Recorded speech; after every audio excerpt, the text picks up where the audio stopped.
नमस्कार, मैं हूं आलोक जोशी और आप देख रहे हैं आलोक अड्डा। और आलोक अड्डा में आज चर्चा हो रही है जेएनयू की, जवाहरलाल नेहरू यूनिवर्सिटी की। जवाहरलाल नेहरू यूनिवर्सिटी में उपद्रव जो हुआ था, आपको याद होगा, पिछले साल आज ही का दिन 5 जनवरी थी 2020 की, जब सैकड़ों नकाबपोश उस यूनिवर्सिटी में घुसे। 3 घंटे तक उन्होंने वहाँ कोहराम मचाया, एक ज़बरदस्त उपद्रव किया, छात्रों को पीटा, छात्राओं को पीटा, टीचर्स को पीटा, तोड़फोड़ की।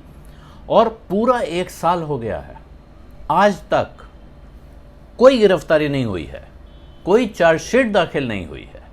आखिर हुआ क्या है, इसी पे बात करेंगे। लेकिन उससे पहले मैं आपसे एक आग्रह करूंगा, अगर अभी तक आपने मेरा यूट्यूब चैनल वन आलोक जोशी सब्सक्राइब नहीं किया है तो सब्सक्राइब का बटन दबाना न भूलें, साथ में घंटी बजाइए ताकि आपको खबर मिल जाए जब नया वीडियो आए या जब मैं लाइव आऊं। और ये वीडियो अगर आपको पसंद आए तो इसे लाइक भी कीजिए, अपने मित्रों परिचितों के साथ शेयर भी कीजिए। सत्य हिंदी पर आप इसे देख रहे हैं तो सत्य हिंदी के इस वीडियो के डिस्क्रिप्शन बॉक्स में आपको एक लिंक मिलेगा जिसके जरिए आप सत्य हिंदी के सदस्य बन सकते हैं। सत्य हिंदी का सदस्य बन के उसके लिए भुगतान करके आप न सिर्फ सत्य हिंदी टीम की मदद करते हैं, बल्कि उस पत्रकारिता को जिंदा रखने में, उस सच की आवाज़ को मजबूत रखने में एक महत्वपूर्ण भूमिका निभाते हैं, जिसकी आज के दौर में हम सबको ज़रूरत है, हमको भी और आपको भी। जवाहरलाल नेहरू यूनिवर्सिटी की वो तस्वीर आपको याद होगी। एक लड़की दिखती है, चेक की शर्ट पहने हुए है, मुंह पे कपड़ा लपेटे हुए है, हाथ में डंडा है। उसके साथ में 2-3 लहीम शहीम लड़के हैं, वो अलग अलग तरह के कपड़े पहने हुए हैं। उनके हाथों में भी, किसी के हाथ में डंडे हैं, किसी के हाथ में छड़ है, और वीडियो में भी दिखते हैं ये लोग मारपीट करते हुए। वो लड़की ख़ास तौर पर पहचानी जा सकती है इस तरह के, उसका इतना हिस्सा दिखता है, चेहरे का कुछ हिस्सा भी दिखता है कि पहचाना जा सकता है उसको। लेकिन वो दिल्ली पुलिस जिसके बारे में कहा जाता है, जिसके बारे में केंद्रीय गृह मंत्री अमित शाह, जिनको सीधे रिपोर्ट करती है दिल्ली पुलिस, वो कहते हैं कि साहब हमारे पास बहुत अत्याधुनिक संसाधन हैं, हमारे पास कैमरे लगे हैं, हम लोगों को पहचान लेते हैं, दंगाइयों को पहचानने की एक्सपर्टीज़ हासिल है। लेकिन कोई पकड़ा नहीं गया है। देश की राजधानी है और साल भर के बाद आप देखिए, उस वक्त कहा गया, एक नाम लिया गया, मैं वो नाम ले रहा हूं क्योंकि वो नाम लिया गया था।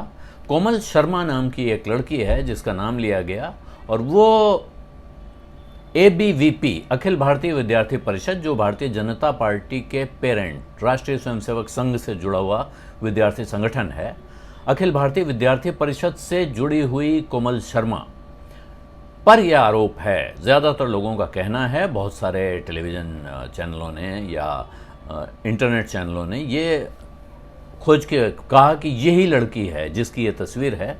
ये जो नकाबपोश लड़की जेएनयू में आपको दिखाई पड़ती है, वो कोमल शर्मा है। पुलिस का कहना है, जो पुलिस की जितनी जांच की, जो रिपोर्ट सामने आई है उसके हिसाब से पुलिस का कहना है कि कोमल शर्मा ने कहा कि मैं उस दिन जेएनयू कैंपस में मौजूद नहीं थी। वैसे भी वो जेएनयू की छात्र नहीं है, वो दिल्ली यूनिवर्सिटी की छात्र हैं।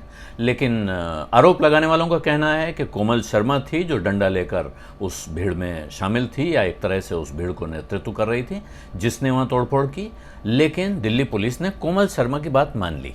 कोमल शर्मा ने कहा मैं वहाँ नहीं थी, दिल्ली पुलिस ने मान लिया कि वो वहाँ नहीं थी, या SIT ने, दिल्ली पुलिस की।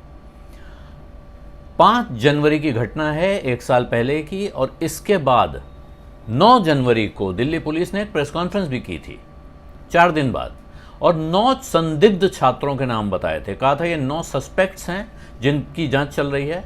इनमें 7 वामपंथी छात्र संगठनों से जुड़े थे। जवाहरलाल नेहरू यूनिवर्सिटी की खासियत है कि वहाँ वामपंथी और दक्षिणपंथी छात्रों के बीच काफ़ी तनातनी चलती रहती है। पहले उसको वामपंथ का गढ़ माना जाता था, टुकड़े टुकड़े गैंग का अड्डा कहलाता है जेएनयू।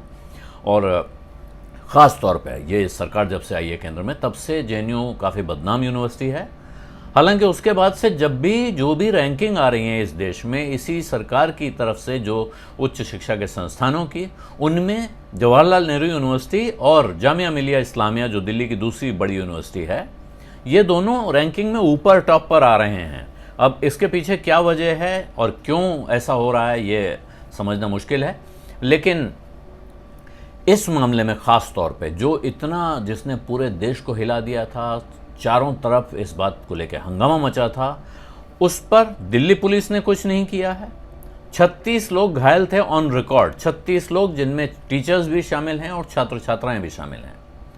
और इसके बाद वसंत कुंज थाने में 3 एफआईआर दर्ज हुई थी। वसंत कुंज थाना बिल्कुल जवाहरलाल नेहरू यूनिवर्सिटी के गेट से निकलते ही थोड़ा सा आगे जाके पास में है। और दिल्ली पुलिस की अपराध शाखा को, क्राइम ब्रांच को इसकी जांच सौंपी गई थी। 20 लोगों की एसआईटी इसके लिए बनाई गई और जांच अच्छी तरह से हो सके इसलिए जवाहरलाल नेहरू यूनिवर्सिटी के एडमिन ब्लॉक के अंदर एक पुलिस का स्पेशल ऑफिस भी खोला गया। और अखबार में छपी खबर है, इंडियन एक्सप्रेस ने रिपोर्ट दी है कि एसआईटी ने इस मामले में 88 लोगों से पूछताछ की थी। इसमें घायल छात्रों से पूछताछ हुई, टीचर्स से पूछताछ हुई, वार्डन से बात हुई, सिक्योरिटी गार्ड से बात हुई और ऐसे छात्रों से भी बात हुई, उनसे पूछताछ की गई जिन पर हिंसा के आरोप लगे थे। लेकिन इसके बाद क्या हुआ? इसके बाद पुलिस का कहना है कि लॉकडाउन हो गया जिसकी वजह से जांच आगे नहीं बढ़ सकी और छात्र अपने घर चले गए, इसलिए पुलिस हिंसा में शामिल छात्रों के खिलाफ पुख्ता सबूत नहीं जुटा पाई। ये पुलिस की सफाई है। दूसरी तरफ क्या हुआ? जवाहरलाल नेहरू यूनिवर्सिटी के एडमिनिस्ट्रेशन ने एक इंटरनल जांच बनाई थी। 5 लोगों की एक कमेटी बनाई थी, इंटरनल जांच कमेटी। लेकिन अब जेएनयू के रजिस्ट्रार प्रमोद कुमार साहब ने इसकी सफाई क्या दी है? उनका कहना है कि साहब जब पुलिस ने जांच शुरू कर दी थी तो यूनिवर्सिटी ने अपनी इंटरनल इंक्वायरी को बंद कर दिया। हिंसा में जो छात्र और टीचर्स घायल हुए हैं, जब उनसे मीडिया ने बात की, अनेक लोगों ने उनसे पता किया, उनका कहना है कि इस कमेटी ने एक बार भी हमसे कोई पूछताछ नहीं की है। तो पुलिस की जांच होने के पहले या उसके बाद इस कमेटी ने कोई सवाल नहीं पूछा है। और जो जेएनयू स्टूडेंट्स यूनियन की अध्यक्ष थी उस वक्त, आईसी घोष, उनके सर पर चोट लगी थी, 16 टांके लगे थे और आईसी घोष ने कहा कि भाई उन्हें उम्मीद थी कि कहीं कोई तो प्रगति होगी, कोई गिरफ्तार होगा, किसी तरफ का इंसान हो। लेकिन पुलिस ने उनको एक बात जरूर कही कि भाई हम आपके साथ हैं, हम जांच कर रहे हैं, अपराधियों को पकड़ेंगे। लेकिन एक बार, सिर्फ एक बार पुलिस ने उनसे पूछताछ की है और उसके बाद पुलिस की तरफ से कोई दोबारा बयान लेने के लिए उनके पास नहीं आया। और उनका कहना है आईसी घोष का कि भाई इंटरनल इंक्वायरी से उनको तो कोई उम्मीद थी ही नहीं, क्योंकि जेएनयू के एडमिनिस्ट्रेशन और वहाँ के वाइस चांसलर को लेकर पहले से ही सवाल उठ रहे हैं कि वो एक ख़ास विचारधारा की तरफ झुके हुए हैं। तो लेकिन पुलिस की तरफ से भी कोई जांच में तरक्की नहीं हुई, ये निराशाजनक है। और एक प्रोफेसर हैं जवाहरलाल नेहरू यूनिवर्सिटी की, सुचित्रा सेन, उन्होंने ये बताया कि साहब पिछले साल ही, यानी 5 जनवरी के 15 दिन बाद 20 जनवरी को उन्होंने वाइस चांसलर को एक चिट्ठी लिखी थी कि एक, इस मामले की निष्पक्ष जांच कराई जाए और दूसरी, जवाहरलाल नेहरू यूनिवर्सिटी में जो सिक्योरिटी एजेंसी हायर की गई है उसके खिलाफ एक्शन लिया जाए, क्योंकि वो पूरी तरह अपने काम में फेल हुई है। इसमें तो कोई शक नहीं है कि वो सुरक्षा एजेंसी अपने काम में पूरी तरह नाकाम रही। लेकिन इसका उनको कोई जवाब नहीं मिला इस चिट्ठी का।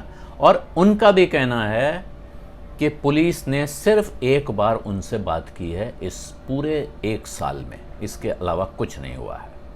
और इंडिया टुडे टेलीविज़न ने एक स्टिंग ऑपरेशन किया था, आपको याद हो, दिखाया था उसने कि साहब इस हिंसा को अंजाम देने वालों में राष्ट्रीय स्वयंसेवक संघ का जो छात्र संगठन है, अखिल भारतीय विद्यार्थी परिषद, उसके कार्यकर्ता शामिल थे।